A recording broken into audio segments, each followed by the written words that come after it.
주는 나의 하나님이시로다. 나의 몸과 마음 주를 갈망하며 이제 내가 주께 고백하는 말. 여호와는 나의 힘이요 여호와는 나의 구원이시니 내가 누구를 두려워하리요. 여호와는 생명의 피난처시니 주의 인자가 생명보다 나음으로 내 입술이 여호와를 찬양하리. 내 평생에 주를 찬양하며 주의 이름으로 내 손 들리라. 하나님이시여 하나님이시여 하나님이시여 주는 나의 하나님이시로다.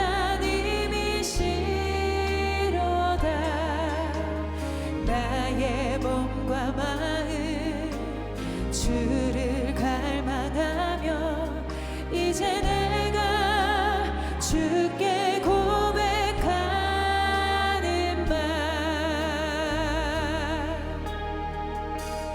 여호와는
기도하겠습니다.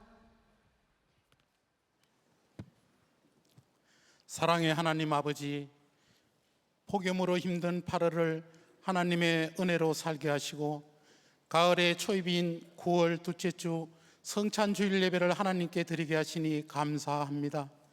이 시간 온몸과 마음을 다해 드리는 예배가 하나님이 받으시는 예배, 하나님의 임재가 충만한 예배가 되게 하소서. 자비로우신 하나님 아버지, 심령이 청결한 자가 하나님을 볼 것이라 말씀하셨으나 바쁜 일상 속에서 하나님을 온전히 찾지 못하고 세상의 염려와 걱정에 마음을 빼앗긴 순간들을 이 시간 고백하오니 저희 안에 계신 성령께서 이 마음을 정결케 씻어주시고 소멸하여 깨끗게 하여 주소서.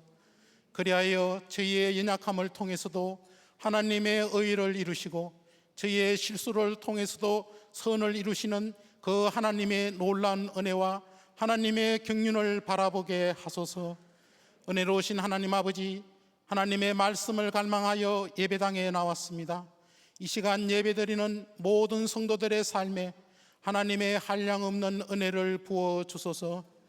육체의 질고로 고통받는 이들에게 치유의 손길을 더하시고 마음의 아픔과 근심으로 힘들어하는 이들에게는 하늘의 평안과 위로를 주소서. 이 시간 하나님의 말씀을 들을 때 저희의 마음과 영혼이 주님 안에서 다시금 새롭게 되기를 소망합니다. 무엇보다 말씀 함께와 예수 동행이기를 통해 저희의 삶 속에서 하나님의 역사하심과 인도하심을 깨닫게 하시고 세상 끝날까지 너희와 항상 함께 있으리라 하신 하나님 말씀에 믿음의 확신을 갖고 하나님의 때와 일하심을 신뢰함으로 주님과 동행하는 삶이 실제가 되게 하소서. 지난 주간 하반기 특별 새벽 기도를 통해 사랑과 선행으로 서로를 격려하며 모이기에 힘쓰는 건강한 속회가 되도록 은혜를 주셔서 감사합니다. 모든 속회의 나눔과 기도 말씀 가운데 성령께서 함께하여 주셔서 서로를 위로하며 세워주는 공동체가 되도록 인도하여 주소서. 참 좋으신 하나님 아버지, 성찬주일입니다. 성찬을 통해 우리와 한몸 되어 우리 안에 오신 예수님을 더욱 누리게 하시고 가정과 교회가 한몸 공동체임을 잊지 않고 성찬의 축복을 누리게 하소서.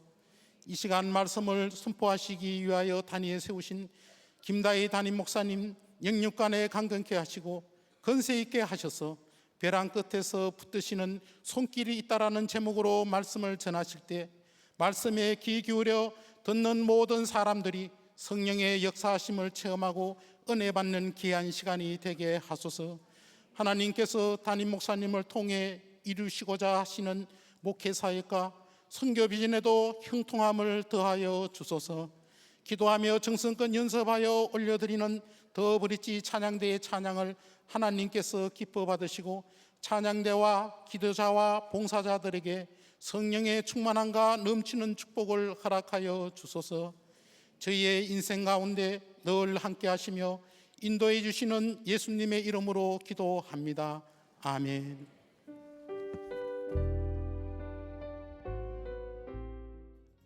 이 시간 다 함께 하나님을 경외하는 마음으로 자리에서 일어서시겠습니다. 오늘 우리에게 주시는 하나님의 말씀은 사무엘하 16장 15절에서 17장 14절의 말씀입니다. 봉독은 16장 15절에서 16절, 17장 1절에서 5절, 14절 하도록 하겠습니다. 압살롬은 그를 따르는 이스라엘 백성의 큰 무리를 거느리고 예루살렘으로 입성하였으며 아히도벨도 그와 함께 들어왔다. 그때 다윗의 친구인 아렉 사람 후세가 압살롬을 찾아와서 압살롬을 보고 임금님 만세, 임금님 만세하고 외쳤다. 아히도벨은 압살롬에게 또 이와 같이 말하였다. 부디 내가 12,000명을 뽑아서 출동하여 오늘 밤 당장 다윗을 뒤쫓도록 허락하여 주십시오. 그가 지쳐서 힘이 없을 때에 내가 그를 덮쳐서 겁에 질리게 하면 그를 따르는 모든 백성이 달아날 것입니다. 그때 내가 왕만을 쳐서 죽이면 됩니다. 그렇게만 되면 내가 온 백성을 다시 임금님께로 돌아오게 할 수 있습니다. 아내가 남편에게 돌아오듯이 백성이 그렇게 임금님께로 돌아올 것입니다. 임금님께서 노리시는 목숨도 오직 한 사람의 목숨입니다. 나머지 백성은 안전할 것입니다. 압살롬만이 아니라 이스라엘의 모든 장로도 이 말을 옳게 여겼다. 그러나 압살롬은 아렉 사람 후세도 불러다가 그가 하는 말도 들어보자고 하였다.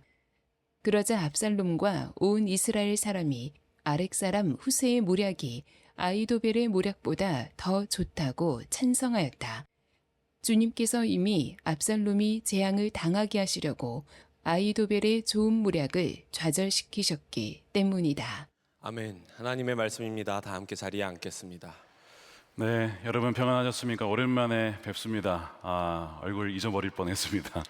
네, 여러분의 기도로 지난 한 달간 연구달을 잘 보내고 안식월을 보내고 필라델피아 선한목적교회 부흥에 잘 인도하고 왔습니다. 비록 안식월이 되긴 했지만 그래도 은혜 가운데 보낼 수 있어서 감사합니다. 저는 예배를 통해서 함께 참여했습니다. 그리고 찬양 중에 이렇게 카메라를 비춰주면 누가 오셨나 하고 이렇게 보면 그 자리에 계시는구나, 어떤 분은 안 계시는구나, 그렇게 생각하며 또 지난 한 달을 보냈습니다.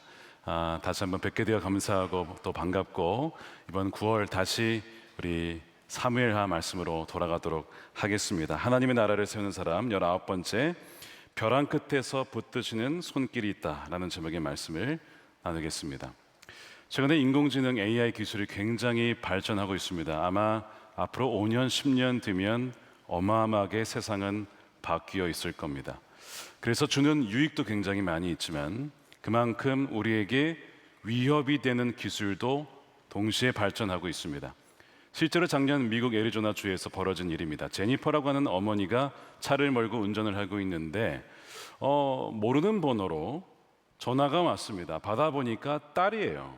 근데 딸이 엄마에게 소리를 치면서 엄마 나 좀 도와줘 엄마 하고 외치는 소리가 들려요. 분명 사랑하는 딸의 목소리입니다. 그러면서 웬 낯선 남자의 목소리가 들려옵니다. 내가 당신의 딸을 데리고 있으니까 100만 불을 준비해서 어디로 보내라는 겁니다. 만일 경찰에 신고하면 이 딸에게 약을 주입하여서 어디에 팔아 넘기겠다라고 협박을 하는 겁니다. 여러분 얼마나 무섭겠습니까? 얼마나 당황스러웠을까요? 옆에 있던 친구에게 연락을 하여 911에 신고를 하고 또한 그 딸이 당시에 스키장에 놀러가 있었습니다. 그러니까 아마 어머니 입장에서는 딸이 납치됐나 보다 생각을 했겠죠. 근데 알아보니까 딸은 스키장에서 잘 지내고 있는 것이 확인이 됐습니다. 자, 그렇다면 들려온 내 딸의 음성은 무엇이었을까요? 범인들은 소셜미디어에 올라온 딸의 그 영상과 음성을 캡처하여 딸의 음성을 똑같이 복제하여 속인 것입니다. 보이스피싱 또 딥페이크를 통해서 일어날 수 있는 범죄고 실제로 우리나라에서도 이 일로 인하여서 많은 손해를 당한 부모님들이 계십니다. 그러니까 여러분들 주의하셔야 돼요. 그럴 일은 없겠지만 혹시 김다희 목사가 전화 와서 돈을 보내라고 하면 절대로 보내시면 안 됩니다. 저의 영상이 많이 올라가 있어서 혹시 범죄에 쓰일까 봐 걱정은 되지만 저의 번호는 010-33 거기까지. 그게 아니면 제 아니니까 여러분 절대 속으시면 안 됩니다. 이렇게 무서운 시대로 우리가 접어들고 있습니다. 제가 이야기를 왜 꺼냈냐면 영적으로도 마귀는 우리의 어떤 모성애, 우리의 부성애, 우리가 좋아하는 것, 우리가 약한 부분을 공격하여 우리를 무너뜨리고자 할 때가 너무나 많다는 거예요. 오늘 본문에 보면 여러분 다윗의 이야기를 우리가 쭉 살펴왔습니다. 그는 제2의 광야의 길을 걷고 있죠. 맨발로 피난을 가고 있습니다. 예루살렘 성을 떠나서 사랑하는 아들의 반역 때문에 그는 지금 도망을 치고 있는 거예요. 사랑하던 또 믿었던 책략가, 자신의 친구여 모사였던 아히도벨의 배신 때문에 그는 굉장한 위기를 맞이하고 있습니다. 자, 오늘 이 위기의 상황 속에 또 벼랑 끝에 서게 되는 다윗의 삶 속에 어떻게 그의 인생이 건져지고 그 위기 속에 소망을 어떻게 발견할 수 있는지, 혹시 여러분들의 삶 가운데 어려운 가운데 징계 가운데 있다면 오늘 말씀을 통해 주시는 주의 음성을 듣게 되기를 축복합니다. 자, 오늘 말씀이 이렇게 시작합니다. 압살롬과 그의 군사들이 예루살렘 성을 무혈 입성하게 되죠. 자, 15절에 압살롬은 그를 따르는 이스라엘 백성의 큰 무리를 거느리고 예루살렘으로 입성하였으며 아히도벨도 그와 함께 들어왔다.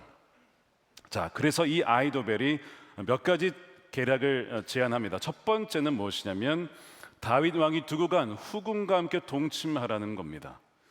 왜 이런 끔찍한 제안을 하느냐? 고대 근동 왕은 그 선 왕의 후궁을 범하면 바로 그 왕권을 차지했다라는 확실한 상징이었기 때문입니다. 두 번째는 그렇게 함으로써 그 선왕 바로 다윗 왕과 화해할 수 있는 그를 완전히 끊어버리기 위해 그렇게 한 것이고, 세 번째는 백성들에게 이제 너희들의 왕은 압살롬이다 라고 하는 것을 온 천하에 공표하기 위해서 하기 위한 아주 정치적인 승부수였던 거죠. 그리고 압살롬은 그의 제안에 따라 그대로 그 옥상에서 동침을 합니다. 자, 여러분, 그 옥상은 어디입니까? 다윗이 밧세바를 품었던 바로 그 옥상, 바로 거기에서 나단의 예언 그대로 당신이 행했던 이 수치가, 이 죄악이 온 천하에 그대로 드러나게 될 것입니다. 은밀히 행했던 그 죄가 온 천하에 드러나게 되어지는 그런 끔찍한 일이 벌어지게 됩니다. 이 사무엘하 15장, 16장, 17장 계속 읽다 보면 반복되는 이야기가 있어요. 죄가 얼마나 무서운지를 보여줍니다. 다시 한번 오늘 본문은 죄에는 반드시 대가가 있다는 것을 보여줍니다. 하나님은 죄를 용서하시지만 그 모든 죄의 결과마저도 항상 면제해 주시는 것은 아니라는 것이죠. 또한 은밀한 죄가 있다면, 그것을 회개하지 않는다면 언젠가는 공개적인 수치와 망신을 당할 수 있음을 경고하고 있어요. 여러분, 혹시 죄의 자리에 머물러 있는 분들이 계시다면 여러분 돌이키셔야 합니다. 죄라는 것은 전염성이 있고, 죄는 참 끈질기고 파괴력이 강해서 혼자만으로 끝나지 않아요. 관계가 깨어집니다. 가정이 무너집니다. 자녀들이 무너집니다. 이 한 사람의 죄로 말미암아 지금 이 얼마나 많은 사람들이 고생을 하고 있습니까? 그래서 죄에서 돌이키라고 성경은 다시 오늘 말씀을 통해서 그 죄의 열매가 얼마나 쓰디쓴지를 보여주고 있는 거예요. 자, 두 번째 계략이 있습니다. 아히도벨이 제안한 것이 바로 이제는 다윗을 죽이는 거죠. 아주 완벽한 계획을 제안을 합니다. 17장 1절입니다. 아히도벨은 압살롬에게 또 이와 같이 말하였다. 부디 내가 12,000명을 뽑아 출동하여 오늘 밤으로 당장 다윗을 뒤쫓도록 허락해 주십시오. 그가 지쳐 힘이 없을 때 내가 그를 덮쳐 겁에 질리게 하면 그를 따른 모든 백성이 달아날 것입니다. 그때 내가 왕만을 쳐서 죽이면 됩니다. 자, 아히도벨은 다윗의 친구이자 책략가였어요. 다윗의 성격, 특성, 그의 모든 방식을 잘 알고 있었습니다.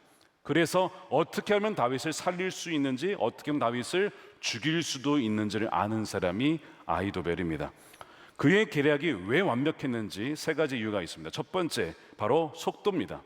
즉, 즉시 추격해서 지금 죽이지 않으면 백전노장인 다윗에게 시간을 준다는 것은 우리가 가면 갈수록 불리해집니다. 지금 당장 쫓아가서 쳐야 된다는 것입니다. 아히도벨은 다윗이 워낙 전쟁에 능한 사람이기 때문에 시간을 주면 우리에게 불리해질 수밖에 없다는 것을 잘 알고 있었어요. 두 번째, 타이밍입니다. 지금 다윗이 지쳐 힘이 없는 순간이라는 거죠. 도망치느라 육체적으로 배신을 당해서 아들에게, 친한 친구에게 배신을 당한 정신적으로 피폐해져 있는 이 상황을 놓치지 말고, 지금 당장 타이밍을 놓치지 말고 쳐야 된다. 이게 두 번째 이유였고, 세 번째, 바로 효율성입니다. 불필요하게 내전을 벌여 많은 사람 죽일 것도 없이 다윗 한 사람만 죽으면 된다는 거예요. 그럼 내가 죽일 테니까 12,000명의 군사만 보내주십시오. 내가 다윗 왕만 죽이겠습니다. 그러면 모든 무리들은 흩어질 것입니다. 진짜 다윗의 입장에서는요, 완전히 꼼짝할 수 없는 완벽한 계획이었습니다. 다윗 왕만 외과 수술을 하는 식으로 타격하여 딱 죽이겠다는 거예요. 사람들이 듣더니 야, 기가 막히다. 뭐라고 하냐면 4절에 압살롬만이 아니라 이스라엘의 모든 장로도 이 말을 옳게 여겼어요. 이 계획이 이제 실행만 하면 다윗은 오늘 밤 이제는 그는 죽는 겁니다. 자, 다윗의 입장에서는 꼼짝없이 당할 수밖에 없는 아주 절대절명의 위기의 순간에 처하게 진 것이죠. 왜 하나님께서 다윗을 이렇게까지 이렇게까지 위험으로 몰고 가는 것일까? 저는 말씀을 좀 묵상하며 처음엔 잘 이해가 되지 않았습니다. 아니, 이미 배신을 당하고 아들이 반역하고 아들들 죽고, 이것이면 충분하지 않나? 너무나 가혹하지 않나? 아니, 다윗의 목숨마저도 이렇게 빼앗으라고 궁주로 몰고 가시는 것이 과연 하나님은 어떤 뜻인 것일까? 말씀을 묵상하는 가운데 몇 가지를 깨닫게 되었습니다. 우리의 죄의 본성이 워낙 강하기 때문에 하나님은 이참에 다윗의 죄의 뿌리를 완전히 뽑기를 원하셨던 것 같습니다. 우리가 다 죄인이라 알지만 고난을 당하고 징계를 당하면 하나님 잘못했어요, 하나님 말씀에 순종할게요, 말씀대로 살아갈게요, 그렇게 할 때가 있죠. 그런데 조금만 지나가면, 조금만 몸이 편해지면 어떻게 됩니까? 다시 옛날 죄된 모습으로 돌아가지 않습니까?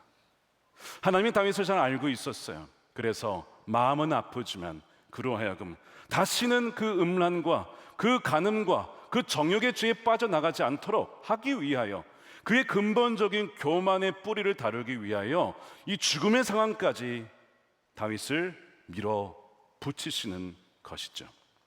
말씀을 묵상하던 중에 바로 이것 때문에 다윗을 너무나 사랑하셔서 그가 가장 자랑스러워하던 아들, 그가 가장 의지하던 책사 아히도벨을 통하여 그의 왕국 전체를 흔들어 넣어서 진정 내가 의지할 분은 주님밖에 없구나, 내가 내 자신을 의지했구나 하는 것을 깨우치기 위하여 이렇게 하셨다는 것을 묵상하게 되었습니다. 더 나아가서 말씀드린 것처럼 다윗의 모든 인간적인 기대를 다 끊어버리시는 거죠. 여러분, 여러분이 정말 위기 때에 의지하는 것이 무엇입니까? 재정이 파탄났을 때 여러분 무엇을 의지하십니까? 위기가 찾아올 때 누구에게 달려가십니까? 어느 곳으로 가십니까? 기도의 자리로 나오십니까? 하나님께로 가십니까? 아니면 그 어떤 누군가가 생각이 나십니까? 사랑하는 아들 반역을 했습니다. 의지했던 책사, 친구 아히도벨도 반역했습니다. 다윗의 인생에 그가 진정 의지할 분은 오직 하나님이심을 다시 한번 이 과정을 통해 그는 깨닫게 되는 거죠. 벼랑 끝은 이제 더 이상 의지할 줄이 없다는 거예요. 이제 여기서 떨어지면 죽는 겁니다. 이 절망적인 상황을 통하여 하나님은 다윗으로 하여금 그가 잃어버리고 있었던 기도의 영성을 깨우쳐주고 계시죠. 기억나십니까? 다윗이 어떻게 기도했는지. 사무엘하 15장 31절에 다윗이 기도하기를, 주님, 부디 아히도벨의 계획이 어리석은 것이 되게 하여 주십시오. 다윗의 기도를 우리가 얼마 만에 우리가 듣습니까? 한동안 듣지 못했습니다. 그런데 그 위기의 순간에 다시 그 광야의 영성을 회복하고 있는 다윗의 모습이죠. 그가 어떤 잘해서가 아닙니다. 아무런 공로 없고, 아니 죄인이지만 제가 의지할 분은 공의의 하나님이시지만 긍휼의 하나님, 자비 하나님이신 주님의 그 자비하심에 의지하여 기도할 수밖에 없습니다. 주님, 제가 뭘 할 수 있겠습니까? 저는 이제 죽을 일밖에 없는데 주님께서 자비를 베푸셔서 아히도벨의 계략이 어리석게 해 주십시오. 그렇게 기도를 드린 거예요. 여러분, 어려운 상황 가운데 있을 때에 기도도 할 힘이 없을 때 아니에요. 오히려 바로 그때가 진정한 기도를 드릴 때입니다. 우리의 기도, 잃어버렸던 기도의 영성을 회복할 때입니다. 바로 오늘 말씀은 그것을 우리에게 깨우쳐 주고 있어요. 가장 어려운 영적 현실에서 우리가 붙들 수 있는 분은 주님이시고 우리가 아뢰일 수 있는 분은 주님이기에 바로 이 기도를 회복해야 된다는 거예요. 자, 이 벼랑 끝에 선 다윗에게 하나님이 어떻게 역사하실까? 오늘 본문을 읽어보면 사실은 이제는 다윗은 끝장나기 바로 일보 직전입니다. 자, 이제 군사를 이끌고 가라. 아히도벨에게 명령만 딱 이 한마디만 하면 다윗은 죽는 거예요. 자, 그런데 본문을 읽다 보면 그렇게 이야기가 끝나질 않고 5절에 보니까 이상한 일이 벌어집니다. 5절에 그러나 압살롬은, 자, 그러나가 좀 이상하죠. 그러나 압살롬은 아렉 사람 후세도 불러다가 그가 하는 말도 들어보자고 하였다. 여기로 끝났으면 됐는데 후세의 말도 더 들어보자는 겁니다. 이상한 일이죠. 왜 모두가 이미 동의한 상황 속에서 왜 압살롬은 망설이는 것일까요? 무엇이 걱정이 되는 것일까요? 무엇이 두려운 것일까요? 무엇이 아쉬운 것일까요? 바로 이 압살롬의 마음 속에 허영심과 교만함이 있었고 두려움이 있었습니다. 그거를 하나님이 이용을 하시는 거예요. 이 압살롬의 완벽해 보이는 그 모든 상황 속에서 그의 교만함과 허영심의 균열을 내어 하나님은 그의 마음을 바꾸고 계셨습니다. 우리가 이제 이따 살펴보겠지만 이 압살롬의 결정과 마음의 변화의 뒤편에는 보이지 않는 하나님의 섭리와 주권이 작용하고 있었습니다. 그럼으로써 하나님께서는 다윗을 도와주고 계셨던 것이죠. 하나님께서 다윗을 도와주실 때 불을 내려주신다거나 천둥번개를 내려주신다거나 이런 식으로 역사하지 않고 상대방의 적의 마음을 바꾸셔서 역사의 물줄기를 바꾸고 계셨던 것입니다. 우리의 기도할 때 하나님께서 우리의 삶에 어떻게 역사하실지 우리가 기대할 때 기적과 같은 방식으로 역사하실 때도 있지만 때로는 전혀 눈에 보이지 않는 방식으로 나타나지 않아서 실망할 때가 있어요. 그런데 하나님은 이렇게 보이지 않게 누군가의 마음을 바꾸게 하심으로 우리 가운데 역사하실 때가 있다는 것입니다. 이 압살롬의 마음을 누가 주관하고 계시느냐? 여러분 잠언에 이런 말씀이 나옵니다. 우리 함께 읽어보겠습니다. 시작. 왕의 마음은 흐르는 물줄기 같아서 주님의 손 안에 있다. 주님께서 원하시는 대로 왕을 이끄신다. 압살롬의 마음이 누구의 손 안에 있다고요? 주님의 손 안에 있다는 것입니다. 내가 마음대로 선택하고 내가 마음대로 결정하는 것 같지만 압살롬이 결정하고 아히도벨의 계략이 될 것 같지만 아무리 계획할지라도 하나님이 허락하지 아니하시면 안 된다라고 하는 것이죠. 대통령과 정치 지도자들의 마음이 누구의 손에 달려 있습니까? 주님 손 안에 있습니다. 이 세상 역사가 강대국과 강한 자의 손에 의하여 흘러가는 것 같지만 실상 역사를 주관하시는 분은 누구십니까? 우리 주 하나님이심을 여러분 믿으시기를 축복합니다. 나라를 세우고 멸하기도 하고 멸망시키기도 하고 건국시키기도 하고 부흥케 하시는 것은 하나님 손에 달려 있다라고 하는 거예요. 사람의 생사화복도 다 주님의 손 안에 있는 것이죠. 이 다윗의 친구였던 후세는 이 절호의 찬스, 즉 후세의 이야기도 들어보자는 이 찬스를 하나님이 주신 기회임을 알았습니다. 그래서 그가 계략을 제시하는데 사실 객관적으로 보면 아히도벨의 계략에 비하면 형편없는 계략이었습니다. 왜냐하면 아히도벨은 당장 지금 티작으로 했는데 지금 후세는 뭘 제안하냐면 기다려서 더 많은 군사를 데리고 가자는 거예요. 그 이유가 무엇이냐? 바로 압살롬 안에 잠재되어 있는 두려움을 이용하는 겁니다. 왕이시여, 당신의 아버지가 누구십니까? 골리앗을 무너뜨린 백전노장이십니다. 아무리 우리가 습격한다 할지라도 이들을 우리가 가면 우리는 왕에게 질 수밖에 없습니다. 그러니까 압도적인 군사를 끌고 가서 가는 것이 확실히 이길 수 있는 방법입니다. 압살롬 마음에 뭘 이용하는 거예요? 두려움을 이용하는 것이죠. 두 번째, 무슨 얘기를 하냐면 왕이시여, 왕궁에 가만 계실 겁니까? 군사들을 친히 이끄셔서 왕께서 이 일의 주인공이 되셔야 하지 않겠습니까? 지금 후세는 뭘 이용하는 거냐면 압살롬의 허영심입니다. 여러분, 압살롬의 특징이 무엇이냐? 항상 자기가 주인공이 돼야 돼. 항상 내가 멋져야 돼. 항상 내가 최고여야 돼. 이게 압살롬의 허영심입니다. 자, 아히도벨이 다윗을 너무나 잘 알았기 때문에 완벽한 그를 죽일 수 있는 계략을 짰어요. 마찬가지로 후세는 누구를 알고 있었냐면 압살롬을 알고 있었어요. 그의 교만, 그의 허영, 그의 두려움마저도 알고 있어서 그의 성격 프로파일링을 통하여서 압살롬의 마음을 뒤흔들 수 있는 계략을 내놓은 거예요. 전략 자체는 아히도벨에게 떨어지지만 그러나 압살롬의 마음을 흔들 수 있는 것은 이 후세의 전략이었던 거예요. 이렇게 마귀는요, 우리의 연약함을 가지고 움직입니다. 그래서 여러분 결정하실 때 혹시 이게 나의 연약함과 죄성 때문에 내가 결정하는 것은 아니냐, 나의 허영심을 부추기기 위한 결정 아닐까? 여러분 잘 보셔야 돼요. 마귀는 우리를 그렇게 넘어뜨리기 때문에 우리가 자만하게 하여서 마치 내가 한 것 마냥 그렇게 결정하게 하는 것들 다 마귀가 속이게 하는 것입니다. 객관적으로 보면 다윗의 입장에서는 이 후세의 제안이 너무나 맞는 것이지만 압살롬의 입장에서는 사실 이 제안은 그를 죽이는 결정입니다. 어리석게도 압살롬은 이것을 분별하지 못하고 후세의 전략이 탁월하다고 생각합니다. 아히도벨의 전략보다 탁월하다고 생각해요. 왜?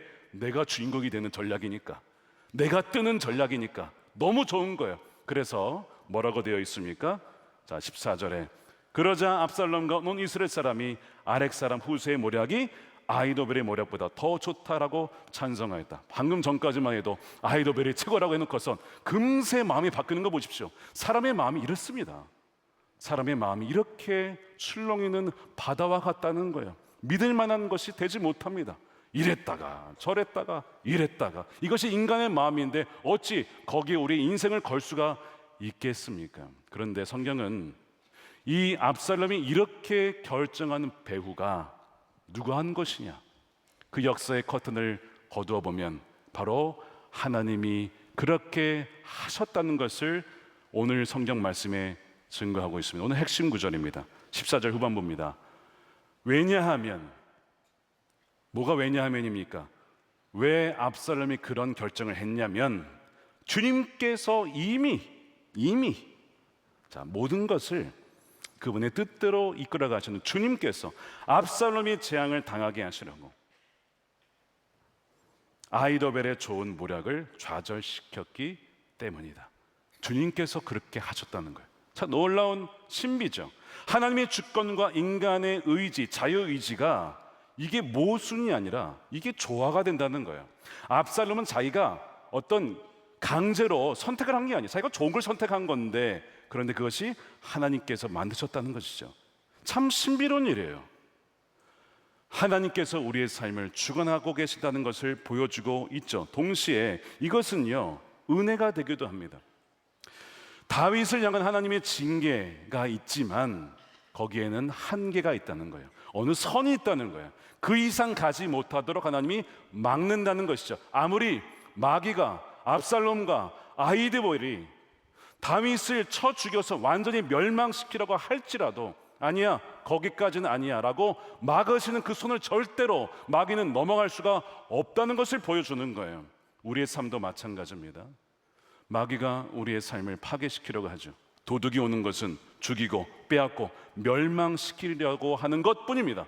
그러나 선한 목자 되신 주님께서는 우리를 살리시고 생명을 주시고 풍성히 얻게 하시며 마귀가 우리를 건드리지 못하도록 어느 선을 반드시 지켜 보호하여 주신다는 것을 보여주는 것이 오늘 말씀이기 때문입니다. 마귀는 죽이는 것이 목적이지만 주님은 죽음의 과정을 통하여 우리가 살게 되기를 원하시기 때문에, 그것이 주님의 목적이기 때문에 이것이 우리에게 복음이 된다는 것입니다. 더 나아가서 24절 말씀은 다윗의 기도가 어떻게 된 거예요?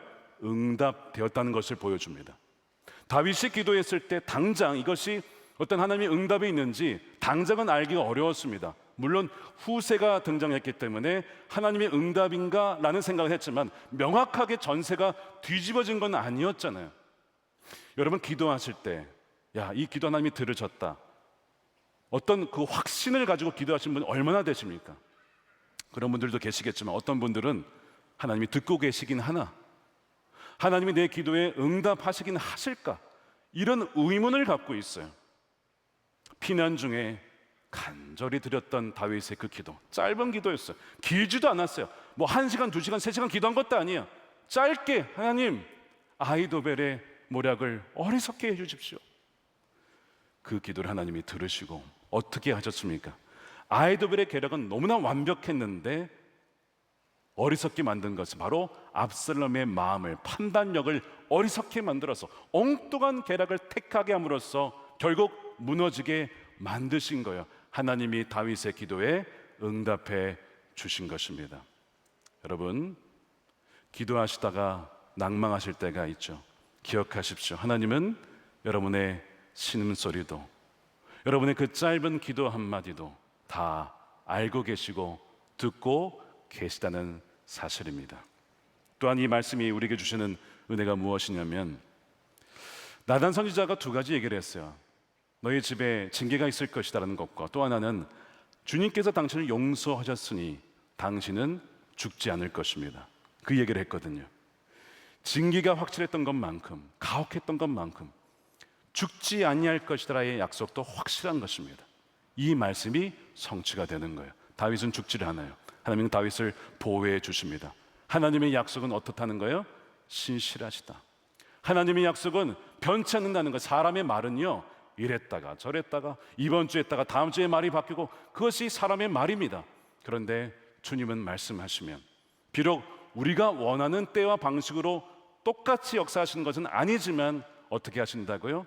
그 약속을 반드시 지키시는 너무나 좋으신 신실하신 주님이심을 믿는 여러분 되시기를 축복합니다. 그것을 오늘 본문은 보여주고 있어요. 성도 여러분, 이 원리가 한 개인의 삶을 넘어서 나라의 운명을 어떻게 바꾸는지를 보여준 한 장면을 좀 나눠드리려고 합니다. 1938년 9월 30일에 당시 영국 수상이었던 네빌 체인벌린이 히틀러를 만나서 평화협정을 맺습니다. 뮌헨 협정이라고 하죠. 그러면서 비행기에서 내리면서 종이 한 장을 들면서 여기에 우리의 평화가 있습니다. Peace for our time 라고 외쳤어요. 너무나 좋아했습니다. 이제 우리에게는 평화입니다. 나치가 쳐들어오지 않을 것입니다. 이것은 속는 것이었습니다. 악에 타협하여 평화를 얻으려고 했던 국가적인 잘못된 선택과 결정입니다. 말씀드린 것처럼 역사라고 하는 것은 누군가의 잘못된 결정 때문에 잘 흘러가다가도 완전히 다른 방향으로 바뀌기도 합니다. 이 잘못된 결정 때문에 영국과 유럽이 큰 위기에 빠지게 되죠. 끔찍한 재앙이 오게 됩니다. 1년 반 동안 히틀러는 군비를 증강하고 군사를 모아서 순식간에 프랑스를 점령합니다. 속수무책으로 당하죠. 그리고 그 다음은 영국이었습니다. 그래서 마지막에 몰린 것이 어디냐? 1940년 5월에 영국과 프랑스 연합군이 거기 40만 명의 군대가 프랑스의 덩케르크 해안에 수세에 몰리게 됩니다. 이제는 죽을 수밖에 없는 상황이 된 거예요. 포위가 된 겁니다. 독일의 기갑부대가 포위를 시킨 것이죠. 나치의 구데리안 장군이 당시에 이 히틀러의 명령만 기다리고 있었습니다. 명령만 내리면 닭 쓸어버리는 것이 마지막 그 순간이었어요. 바로 그때 어떤 일이 또 있었느냐? 영국 웨일즈에 한 기도자가 있었습니다. 한 명의 기도자, 리즈 하월즈. 리즈 하월즈의 중보기도라는 책에도 나와 있듯이 리즈 하월즈와 그 웨일즈 신학교의 학생들이 이 덩크레크에 갇힌 군인들을 위하여 그 학교의 기도실에서 간절하게 기도를 하는 거, 이렇게 기도했습니다. 밤낮 부르짖기를, 하나님 저들을 구원해 주십시오. 히틀러의 영을 묻고 대적하여 그의 교만한 마음과 계획을 하나님께서 직접 주관하여 주시고 무너뜨려 주십시오라고 밤낮 부르짖는 기도자들이 있었습니다. 리즈 하월즈는 이름이 남겨 있지만 그 나머지 학생들은 뭐 이름이 기록되어 있지 않죠. 무명의 기도자들입니다. 놀라운 일이 벌어진 것은 1940년 5월 24일에 승리를 눈앞본 히틀러가 갑자기 그 기갑부대에 이런 명령을 내립니다. 진격 정지. 너무나 이해가 안 되는 명령입니다. 이제 몰살시키면 되는데 진격 정지라는 거예요. 역사가들은 아직도 왜 히틀러가 이런 어리석은 결정을 내렸는지 이해를 하지 못합니다. 해석을 하지 못합니다. 장군들이 경악을 했죠. 더 나아가서 히틀러의 공군 총사령관 괴링, 폭격기만으로도 이길 수가 있으니까 보내달라고 얘기를 하는데, 기도의 골방에서 또한 리즈 하월즈와 학생들이 이렇게 기도를 했습니다. 하나님 저들을 적의 눈으로부터 숨겨주십시오. 보이지 않게 해주십시오. 그래서 어떤 일이 벌어졌느냐? 플랑드르 지역에 폭풍이 몰아쳐서 전투기가 제대로 뜰 수 없는 상황이 됐어요. 그래서 그들을 보호해 주셨고요. 또한 더 나아가서 평소에는 이 영국 해협이 굉장히 거친 파도로 유명합니다. 그런데 잠시 바다가 잠잠해져서 영국에 있었던 수백 대의 배들이, 이 일반 어선들이죠, 까지 포함하여서 34만 명을 그 덩케르크 해안에서 영국으로 구출하여 살려낸 것, 우리는 지금까지도 그것을 덩케르크의 기적이라고 표현을 하고 있습니다. 많은 역사 전문가들이 정말 기적과 같은 일이라고 하지만 기도한 사람들은 알고 있습니다. 물떠온 하인들은 알고 있습니다. 그것은 기적이 아니라 하나님의 섭리였고 하나님의 주권적인 개입의 역사였다는 것을. 하나님은 무명의 기도자들의 기도에 응답하셔서 역사의 물줄기를 바꾸고 히틀러의 마음을 어리석게 만들어서 어리석은 결정을 내리게 하여 결과적으로는 히틀러가 무너지도록 하셨다는 것을 기도한 사람들은 알고 있어요. 얼마 전에 신성옥 교수님 저희 금요 성전 집회 말씀 전화로 오셨는데 그분을 뵀는데 그 얘기를 하시는 거예요. 지난 여름에 그 외지에 가서 그 신학교에 가서 리즈하르즈와 학생들이 기도했던 그 기도의 골방에 다녀왔다는 거예요. 거기에 덩케르크라는 글씨가 아직도 써 있고 수많은 사람들이 그 당시 그곳에서 기도했던 장면을 보면서 너무나 큰 감동을 받았다는 거예요. 기도의 사람들이 나라와 역사의 운명을 바꾸는구나. 그래서 나도 더욱더 기도의 사람으로 살아야겠다. 그런 얘기를 하시는 거예요. 저도 그 얘기를 들으면서 감동이 되고 이미 내용은 알고 있었는데 저도 그곳에 가봐서 보고 싶더라고요. 그 리즈 하왈즈와 백성들이 기도했던 그 기도방 지금도 보존이 되어 있다는 거예요. 사랑하는 여러분, 우리가 거기까지 가지 않아도 여러분들의 방이 바로 작전처입니다. 워룸, 기도의 작전처라서 거기에서 여러분들이 기도할 때 하나님께서 예수 그리스도의 이름으로 기도할 때에 여러분들의 기도에 응답하시고 이 땅에 보이지 않는 손으로 역사하신 줄을 믿는 여러분 되시길 축복합니다. 바로 이 역전의 놀라운 역사가 갈보리산 그 언덕에서도 벌어졌죠. 예수님을 따라다니던 가룟 유다가 예수님을 배신했어요. 아히도벨이 배신하듯이. 그리고 예수님을 제사장들에게 넘겨줬습니다. 근데 로마서는 이 장면을 이렇게 기록을 합니다. 자기 아들을 아끼지 아니하시고 우리 모두를 위하여 내주신 분이, 근데 이 내주신 분이란 단어와 가룟 유다가 예수님을 내주었던 단어가 똑같은 단어입니다. 똑같은 단어를 썼어요. 어찌 그 아들과 함께 우리에게 선물로 모든 것을 거저 주지 않으시겠습니까?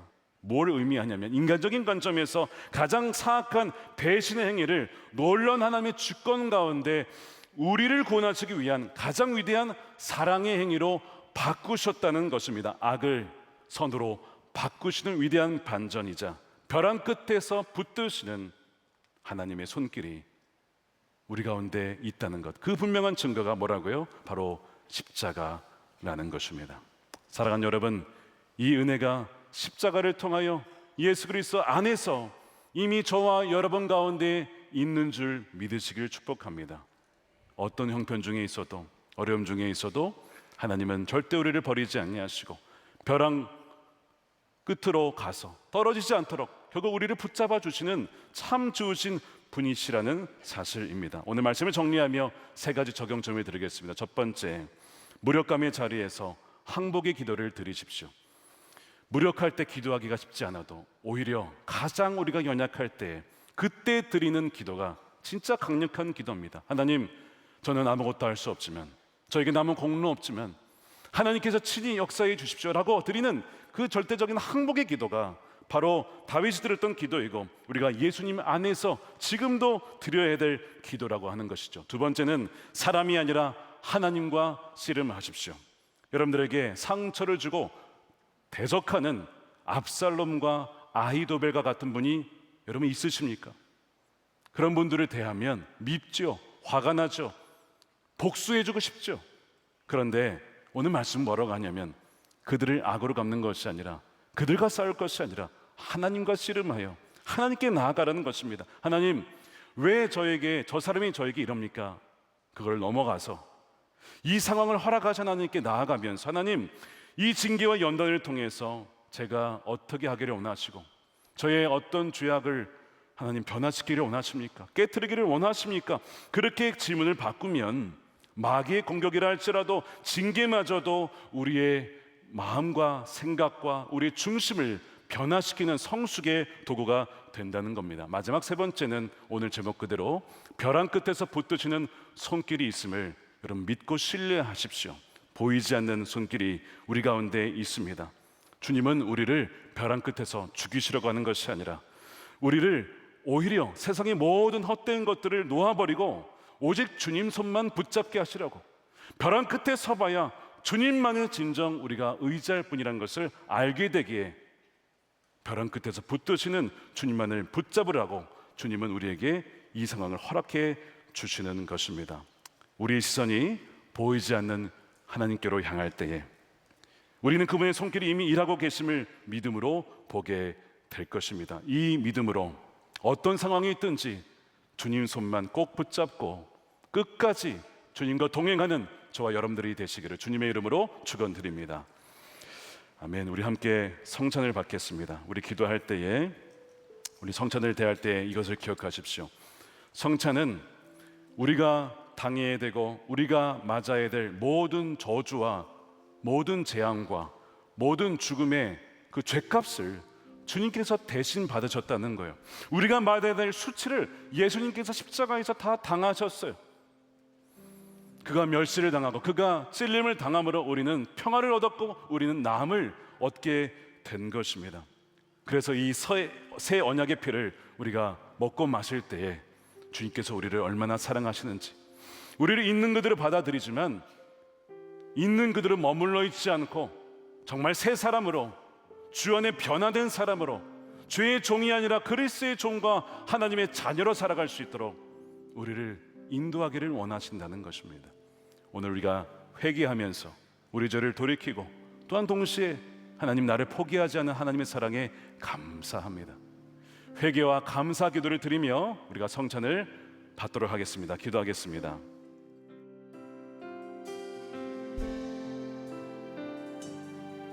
주 품에 품으소서. 주 품에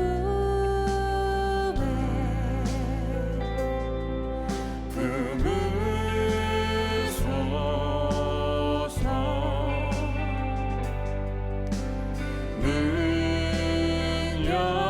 능력에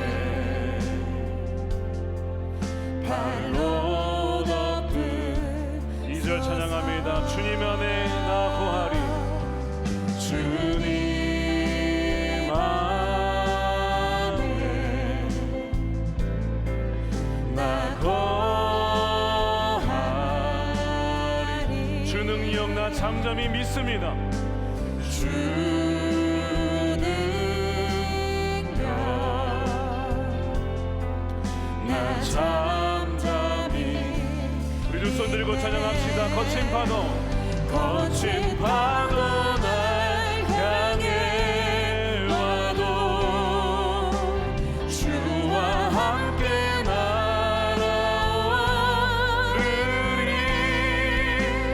폭풍 가운데 나의 영혼 잠잠하게 주를 보리라.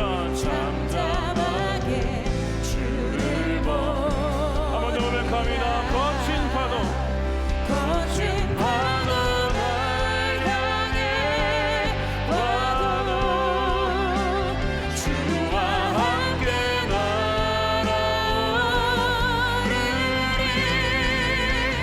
폭풍 가운데 나의 영혼 잠잠하게 주를 보리라. 아멘. 축도하겠습니다. 우리 영원한 왕 예수 그리스도의 크신 은혜와 모든 역사를 주관하시는 주관적인 아버지 하나님의 사랑하심과 또한 우리와 늘 세상 끝날까지 함께 하시는 성령님의 가망없는 교통 내주하심이 오늘 말씀을 듣고 벼랑 끝에 서 있을지라도 우리를 붙드시고 일으키시고 보호하시는 하나님의 손만 꼭 붙잡고 다시 한번 예수 동행의 길을 결단하며 나아가는 하나님의 거룩한 백성들, 우리 소나목자교회의 모든 예배자들 머리 위에 저들의 가정과 일터와 사랑하는 자녀들과 주의 몸된 교회와 조국 대한민국과 이 한반도와 열방 가운데 영원히 함께 하시기를 간절히 축원하옵나이다. 아멘.